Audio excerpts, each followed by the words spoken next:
At dawn, mist clings low over Millbrook Valley, where rows of tomato fields stretch across the flat farmland under a soft gray morning sky. This is the valley's tomato country, where a dozen family farms compete for the same buyers, and where one farmer's methods are quietly mocked by everyone else. Grace Bellamy, 46 years old, walks slowly along her tomato rows at sunrise, inspecting the thick green vines heavy with ripening fruit.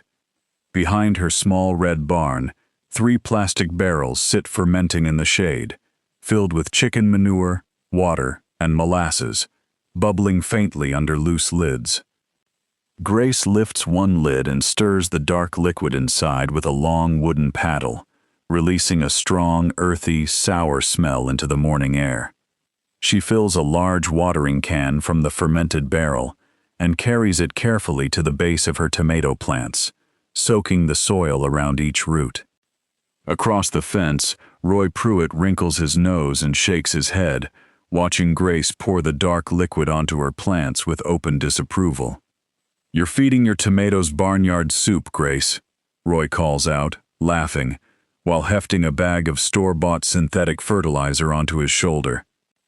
2 neighboring farmers lean against Roy's truck, chuckling along with him, glancing at Grace's fermenting barrels with obvious distaste on their faces.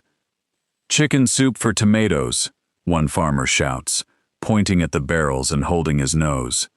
"Won't beat real fertilizer, Grace. Never has." Grace sets down the empty watering can, wipes her hands on her apron, and looks at the group calmly, saying nothing in return.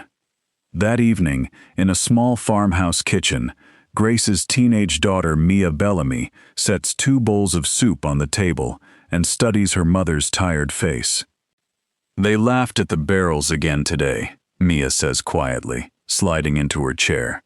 "Doesn't it bother you, Mom, after all this time?" Grace shakes her head and smiles faintly, saying, "My father taught me this before he passed. The soil remembers what we feed it, Mia." Through the kitchen window, the last light fades behind the barn, and the 3 fermenting barrels sit quietly in the deepening blue dusk. Weeks pass, and the valley settles into its usual summer rhythm, farmers spraying synthetic fertilizer, running sprinklers, and tying up heavy tomato vines. Roy Pruitt stands proudly beside stacked bags of fertilizer in his shed, boasting to a younger farmer about his modern feeding schedule and yields. Grace still stirs her stinking barrels like her grandfather did, Roy says with a grin, tossing another bag onto his truck bed. Inside Grace's kitchen, the radio crackles with a weather bulletin warning of an extended drought and a dangerous heat wave building over the region. Mia turns up the volume, her face tightening with worry, as the announcer describes weeks of triple-digit heat with almost no rainfall expected. Grace listens closely, sets down her coffee cup, and walks to the window, staring out at her tomato rows in quiet thought. The next morning, the sun rises pale and harsh over Millbrook Valley, and the air feels dry and heavy even before 8 o'clock.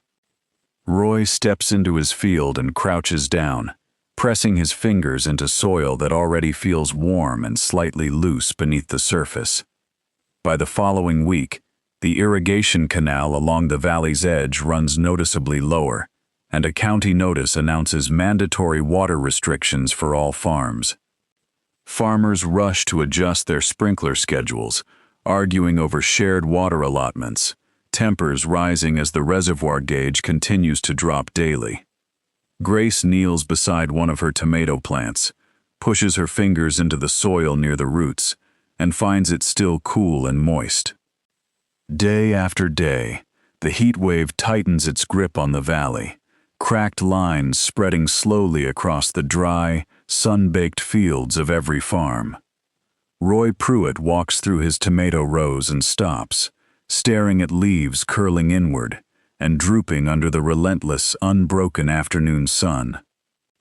He kneels beside a wilting plant and presses his hand into the soil, finding it dry, crumbly, and cracked several inches down. Across the valley, Other farmers walk their own rows, watching healthy green vines turn yellow and brittle under the same punishing heat. One farmer picks a shriveled, sunken tomato from a drooping vine, turning it over in his hand with a defeated, exhausted expression. Mia stands on the porch, shading her eyes, looking anxiously across the fence toward her mother's tomato rows in the distance. Grace walks slowly between her plants, and to her quiet relief, the vines remain thick, green, and heavy with firm, ripening tomatoes. She kneels and digs her fingers several inches into the soil beside a plant, pulling up a handful of soil that is still dark and moist. The soil clumps together in her palm instead of crumbling into dust, rich and cool, holding water the way it has all summer. Word spreads quickly along the valley that Grace Bellamy's tomato field has stayed green and productive straight through the worst of the drought. Roy Pruitt stands at his fence line, staring across at Grace's thick, thriving vines beside the dry, wilting rows on his own land. Later that afternoon, Roy walks slowly across his cracked, dusty field toward Grace's farmhouse, his usual confidence completely gone from his posture. He stops at the fence, hesitates, then finally asks, his voice quiet and stripped of mockery, "How, Grace? How are your plants still alive?" Grace walks over, wiping her hands on her apron, and looks at Roy with no trace of pride, only calm, patient understanding. "It's not magic," Grace says, kneeling to scoop a handful of dark soil. The fermented manure built up organic matter that holds water like a sponge.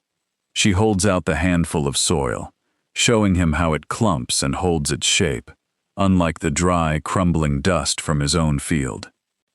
Roy takes a pinch of the soil between his fingers, studying it closely, his earlier mockery replaced by genuine, focused curiosity. "My father learned this from his father, long before chemical fertilizer took over every farm in this valley," Grace continues, brushing soil from her hands. By the following weekend, a small group of neighboring farmers gathers at Grace's barn, buckets and notebooks in hand, watching her barrels closely. Roy stands among them now, no longer mocking, listening carefully as Grace demonstrates how to mix manure, water, and molasses to begin fermenting. One by one, the farmers set up their own barrels behind their barns, following the exact ratios and timing Grace has used for years. Mia watches from the farmhouse porch, a proud smile crossing her face as she sees the very neighbors who once laughed now taking notes.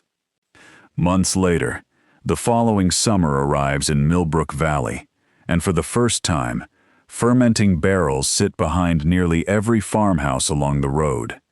Roy Pruitt kneels beside his own tomato plants, checking the soil with careful, deliberate fingers, his movements calm and attentive now. He looks across the fence at Grace, working quietly among her vines as always, and gives her a small, respectful nod. Grace returns the nod, then continues her slow, familiar walk between the tomato rows, the same quiet routine, the same steady patience. As the sun sets over Millbrook Valley, the camera pulls back to reveal every field now green and thriving, protected by the old method. A narrator's voice speaks gently over the golden landscape. Sometimes the wisest answers are not new, they are simply remembered and passed down. Grace and Mia Bellamy stand together at the edge of the tomato field, watching the valley glow warmly in the fading evening light. Text fades in over the scene. The Smart Farmer versus Climate. Subscribe for more stories of quiet wisdom against nature's harshest tests.